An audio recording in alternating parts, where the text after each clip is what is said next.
మొన్న శివరాత్రి కొండకి ప్రభలు పోయింది. నిన్న తిరిగి వస్తున్నాయి.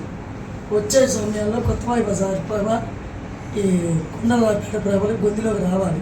కాకుమాన్ బజార్లో నుంచి వస్తున్నాయి.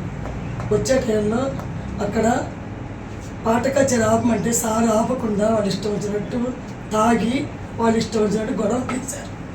సార్ వచ్చి అరిశారు అందరినీ. వాళ్ళ ఉద్యోగం ధర్మంగా వాళ్ళు అరిశారు. అరవాలి. అరవపోతే మిగతా వాళ్ళ పరిస్థితి ఏంది? ఆ టైంలో ప్రభ కరెంటు స్తంభానికి తగిలి దాని కింద ముగ్గురికి ఇబ్బంది ఉంది. ఆ సమయంలో సారు మా మనవాడిని తీసుకొచ్చి తెలిసిన అబ్బాయి తేజ ఉన్నాడు, మా వాళ్ళ అబ్బాయి. సార్ అబ్బాయి మా అబ్బాయి అని చెప్పి తీసుకెళ్ళి గబగబా ఆసుపత్రిలో జాయిన్ చేశారు. రాత్రి సిఐ గారు మా అబ్బాయిని చూసి వచ్చి ఉండి మాకు చాలా హెల్ప్ చేశారు. దేవుళ్ళలాగా మాకు కాపాడి 1 గంట దాకా ఉన్నాడు. 1 గంట దాకా మా దగ్గరే ఉన్నారు. ఆ టైంలో శివయ్య మాకు ఈ రూపంలో మా ఇంటికి తెచ్చారు. ఇంటికి తెచ్చారు. ఏం కాదులేమ్మా, ఏం కాదు.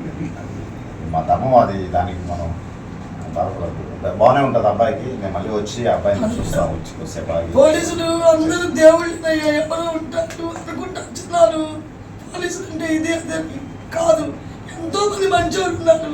ఇలాంటి వాళ్ళు ఉంటే మరి అలాంటి పిల్లలు ఇంటికే వచ్చేది. ఏమన్నా జరిగింది ఏంది? ఎంతవరకు అంటున్నారు?